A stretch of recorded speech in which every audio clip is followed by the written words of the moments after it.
I'm Paul Klein. I was selected to be the art consultant for the new McCormick Place West expansion.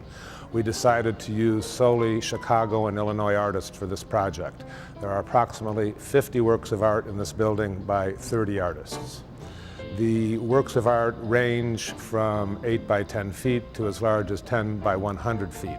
All the works of art were commissioned and were selected specifically for the sites that they are permanently placed in. I've been involved in the arts in Chicago for about 25 years. To select the artists, I looked at the artists who I already knew and sought to expand that database by doing an open call, and ultimately had about 500 artists who submitted work. Many of the artists who we looked at, and some of whom we chose, I had no familiarity with previously. Preston Jackson is a wonderful example of an artist who was proposed to us by the Bronzeville community, and we used his work. This work of art is by Jason Piat. There are 102 boxes on this wall. Each box represents one of the 102 counties in the state of Illinois. Most of the boxes have strips of wood on them. Each strip of wood indicates 5,000 residents that live in that county. There are 6 counties across the center that have fewer than 5,000 residents, and therefore they have a light in them and no wood pieces on them. There's one box that's exceptionally tight. This is for Cook County, where Chicago is located. Behind me is a suite of 8 pieces by Dan Ramirez. Each one of those is 13 feet tall and 8 feet wide, and they're all based on Nelson Algren's 1952 book, Chicago City on the Make.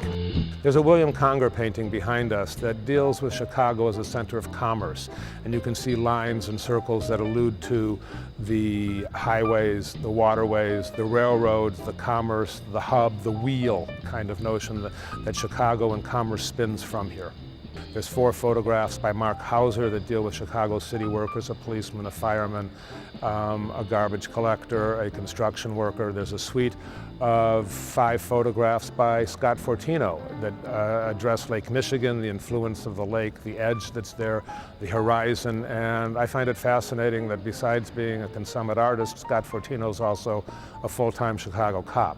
There are 5 photographs by Bob Thal, all dealing with the river and how it influences the architecture, and the architecture influences the river, and again, the notion of commerce. I'd like people to experience the art in Chicago and get a sense of the diversity that exists here. Not only diversity racially, but thematically, aesthetically, that there's a lot of abstract work, that there's some delicate work, that there's some powerful work, that there's a lot of things going on here that address, I guess, core Midwestern ethics and values that are indigenous to Chicago as well. Art provides a source of stimulation for all of us, that art can be accessible, that regular people like you and me can enjoy this art and not have to have a really huge art background. I'd like people to have a good time.